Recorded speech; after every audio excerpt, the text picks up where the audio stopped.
some stories to start that morning of yours. Jimmy Butler suffered a torn meniscus in a game Friday night. He had surgery on Sunday. T-Wolves hoping to have him back for the playoffs. The surgery allows him to do that. Nick, why would you have opted for maybe a different course of action? All right, so according to all the doctors I was reading, you've got, when this injury, you have two paths. One is surgery, where they literally take off part of your meniscus. It's a meniscectomy, and they clip it. That gets you back quicker, but it also is much more likely to lead to long-term knee problems and to shorten your career. Dwayne Wade blames a lot of his later career knee problems with this surgery he had back in college. Now, sometimes you have to have this surgery, but if you give it about a month to see if it can heal on its own, if it is able to heal on its own, you're out for the year. It's a 4 to 6 month recovery process, but you keep your whole meniscus. I don't want to see Jimmy Butler's career shortened. I don't want to see Jimmy Butler making a decision right now that's going to affect his ability to elongate his prime. Like, I just feel like it was a rash decision because he's such a competitor. It makes me sad. It's a strong point, you know, and I hope, obviously, it doesn't come to his career being shortened because of it. You said it. He's a competitor. He wants to compete in the playoffs this year. Yeah. And to sit out for a month and then either have surgery at that point or just continue to sit out and rehab, he knows he would have missed the playoffs. Yeah. And he likes the team he's with. He wants to see what they can do in the Western Conference playoffs. I love the guy's competitiveness. I hope it doesn't come down to the negatives you talked about. But look, Isaiah Thomas did that, and it didn't work out for him. He sat out and waited. Jimmy Butler competitive unless it is the All-Star game. Tiger Watch 2018. Get used to it, folks, because it's upon us. He finished in 12th place over the weekend at the Honda Classic, 8 strokes behind the leader. Nick, how impressed were you with Tiger's performance? All right, I don't know how big of a golf fan Chris Broussard is. The man who typically sits in that seat, Chris Carter, is a golf expert, and so I knew he wasn't going to be in today, so I was like, I owe it to you felt like the expert. I feel like I've got to I watched the entire round on Sunday. I watched as much as I could Saturday when I wasn't traveling. Here's what I can tell you. Tiger's iron game was extraordinary. He was still wild with the driver off the tee, but he was #1 in the field and close in proximity to the pin. He was a few lift-out putts away from having an extraordinary front nine on Sunday. This even that he shot for the tournament was about as poorly as he could have scored. He had a 5 under or 6 under sitting there for the taking. The winner was at 8 under. I was incredibly encouraged by what I saw from Tiger all weekend, except for the bear trap, that 15, 16, 17, which killed him. He was impressive. I didn't watch every moment of it like you did, but obviously he was in the hunt. And this is an encouraging finish for him. And when you look at the Masters, which we know he's all about the majors, his fairway game needs work. But those fairways are so wide at Augusta National that should help him. Good point. So, look, I would like nothing more. I think most golf fans would like nothing more than him to be competitive in the Masters. Hopefully, this is a good sign. By the way, Chris Carter in St. Lucia, I'm coming for your corner, man. By the time you get back, I'm the golf guy. Do you golf? Do you golf? Nah, bro. Does he golf? Nah, bro. No. Just watch it. Shoulder problems. Yeah, that's why he doesn't golf, because of the shoulder. Moving up to the NFL, Blake Bortles signed a 3-year, $54 million contract extension with the Jaguars. The deal gives him $26.5 million guaranteed, could be worth up to $66 million with incentives. Side note, I'd like some incentives. Gotta reach him, though, Jenna. Chris! You know, Hold on, let me just take it in for a second. Because I would reach every incentive that was thrown my way, except surviving flu. What do you think? Good decision? At first glance, you think it's crazy, but I think it was a great decision because look, you average that out, it's $18 million a year without the incentives. But beyond that, you had to pay him $19 million anyway because of his injury. Now you only guaranteed him $26.5 million. So basically, you're giving him a 1-year tryout. You're saying, look, he helped us to the AFC Championship game last year. Let's see what he does this year. If he falls off and is terrible or doesn't even improve, we can cut him, and it's $7 million. You can still draft a young quarterback to groom for the next year or two. Here's the thing, though. If they cut him, it's $7 million the following year and then $9 million the year after. There's a little borrowing from Peter to pay Paul. It's not that bad unless Blake Bortles goes back to being the Blake Bortles he's been his entire career, except for 3 weeks in December. What they did was they lowered his cap figure from $19 million to $10 million for this year, so now you can maybe add another player or retain some more of your own. I get that. But I happen to believe Blake Bortles is terrible at playing quarterback in the NFL. If you're terrible, then $9 million, $10 million, $12 million, it doesn't matter. I think the Jaguars will regret this move because it made it harder for them to get rid of him after this upcoming season. But if he plays well, they're going to be thrilled. It's a that they have him one-year locked tryout. up. That's what I look at it. He also wanted this. Rumor has it he went to his agent and said, let's just get this done. I want to start focusing on those 3 weeks. So hopefully I can get those 3 weeks in December. AFC title game. Come on. Hey, finally, a blockbuster trade in Kansas City. Chiefs dealt all-pro cornerback Marcus Peters to the Rams, a move that has confused and frustrated my dear partner, Nick Wright. The Rams will reportedly be sending draft picks back to KC. Nick, your thoughts on your hometown team and yet another interesting head-scratching move? Well, I mean, listen, when you can trade one of the best corners in football on his rookie contract who you drafted, you just got to do that. When secondary was your problem last year and you can get rid of your only plus player. Why'd they do it? Because the fans didn't like him because he knelt for the anthem. But you think that was just it? I mean, shouting matches with coaches. Listen, the fans, I'm from Kansas City. I can say this. I love my hometown, but we tend to not always embrace the, let's call it brash black athlete. We got a player on the team in Travis Kelce who gets more flags for taunting or unnecessary roughness than Marcus Peters does, who is just as big of a problem on the field and not as good of a player on the field, and the fans love him. Like, now, Marcus Peters has butted head with coaches. There was an incident on a team bus. There's no question about that. Throwing the official's flag into the stands. Yeah, I get it. But guess what, coaches? You signed up to be NFL coaches. You got to deal with him. If you can get a player that has 24 forced turnovers in 3 seasons, a guy you drafted who is on an incredibly cheap contract this year and will be on a cheap contract for his 5th-year option, and he's one of the best in the world at what he does, you didn't sign up to coach your local CYO. It's the NFL. There's going to be some borderline personalities. You don't trade him away for the 87th pick of the draft, which is the best they're going to get for this. Look, for the most part, I like what you're saying. I tend to agree with your sentiment. But the fact that this guy is great, and that like you said, it's their problem. The secondary is bad, and they still were willing to trade him. The incidents we know about are probably just the tip of the iceberg. He must be a real problem. I don't know that for a fact. But for them to trade him, Andy Reid is viewed as a player's coach. Yep. He has suspended 2 players in his entire 19-year career. Marcus Peters and Terrell Owens. Now, we know what T.O. was. As great as he was, deserving Hall of Famer, I think first ballot even, but he was a problem in locker rooms. All I can fathom from this is that Marcus Peters was a problem in the locker room. Listen, I can tell you it was a problem for the coaches. His teammates like him. I know for a fact. But go ahead, Jenna. I don't buy into hemming and hawing. They have to just deal with it. He's a problem. They're not coaching Little League or Pop Warner.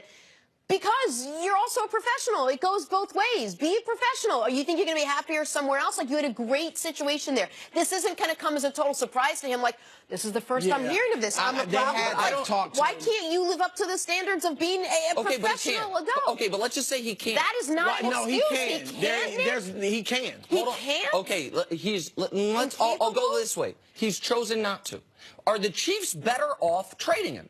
That's the only thing that matters. This is not a congeniality contest. It's professional football. Guess what with professional football? Yeah, professional is the word you're using. You're using the word professional. So be a professional. So why do the Rams want him? Why does everyone? Because you know someone's problem could be someone else's blessing or whatever. It's the way it always is. Because he's a great player. Listen. Because he's what you're talking, you're having a separate... You know but Nick, you know that they thought exactly what you did. Are we better off without him? And they're not an ignorant coaching staff. They're wrong. They're flatly They wrong. know him. Look, that'll play out. We'll see. But look, the guy must have been a major problem in the locker room. And if you let one guy get away with that, guess what?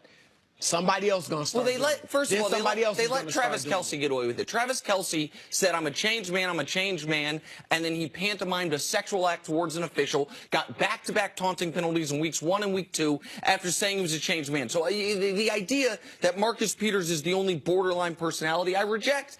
And Jenna, you're right. In a perfect world, everyone acts professional. Everyone loves the coaches. Everyone hugs at the end of the day. But it's the NFL. You're going to have some tough guys. And it is your job job. The coaches aren't volunteers. They make millions of dollars a year. Learn to deal with it. Jenna, I'm not justifying Say it to Bill Belichick. Hey, learn to deal with that guy on your team. I'm sorry, learn to deal with it. What does Bill Belichick have to do with this? Because it's the same thing. You can't ask a certain guy to be a professional. It's the national. She's right. Be a pro. Professional. Okay. Or if he chooses, first you said he can't adhere to the rules. Secondly, you said, what if he chooses not to? That's even worse. If you choose not to, then you really got a problem. My point is, I don't care why he acts the way he does, as long as on Sundays he's awesome. How could you say that? Because, Jenna, I am not... That's your team. Exactly. Yeah. And I do not root for them because I want them to babysit my son. I root for them because I want them to win football games. Your secondary was atrocious with him. And how are they going to be without him? We'll see. And the Chiefs' chances of winning football games just went down because they made this move. And the idea that you're phrasing it as if this is his punishment for how he's acted. These are not little kids. You don't trade a guy because you know what, he needs to learn a lesson. The only math that needs to be done is our team better with this. And you're not better trading a star player for a third or fourth round pick. Flatly, you're not. All right, we'll see, like you said, how this does play out. All right, let's stay in the NFL. Moving on to the Cowboys and Dez Bryant. Oh, Dez Bryant, the gift that keeps on giving. It was a tough season for Dez. He had a career low in touchdowns. His team missed the playoffs. And the front office implied he might need to take a pay cut. But other than that, everything was amazing for Dez Bryant. Do you think Dez was okay with the idea of a pay cut? You don't know Dez. Take a listen. I just think it's crazy, you know. I'm be straight up honest. I think everything I got, I deserved it. Everything I got. And I can get into way more details with that, but I'll leave that up to, you know, when it's time for me to sit down and talk with the Joneses or whatever, whenever that is. I'm still working. I'm still grinding. I feel like I'm grinding more than I ever. You know, it's because of me, not because of nobody else. It's something that I want to do, something that I feel like I have to do. I let a lot of things get in the way that shouldn't have never got in the way. I really make my mark. I don't care about what nobody's talking about. I can care less. You know, everybody ain't with Dez Bryant. They can kiss my ass. I'm going to go ahead and hope that he was on a treadmill. I was going to say, at times he definitely sounded like... I don't know what was happening. He was super out of breath. All right, so there's a number of different ways to go here on this one, Chris. We'll start with just what do you think the Cowboys should do? All right, look. Did Dez Bryant have a poor year? Yes. Does he look like he's not what he used to be? Yes. I think he was in the top 5 in drop passes. He had a bad year. He's had a decline over the last couple of years. You're right. Just one outline year. You're absolutely right. But that said, I don't have a clear-cut number 1 that's going to replace him. 2, he's incredibly temperamental. And if you go to him with the idea of a pay cut, even if he accepts it, he may be such a problem. We just talked about it with Marcus Peters. He may become such a problem for you that it's a negative for your team.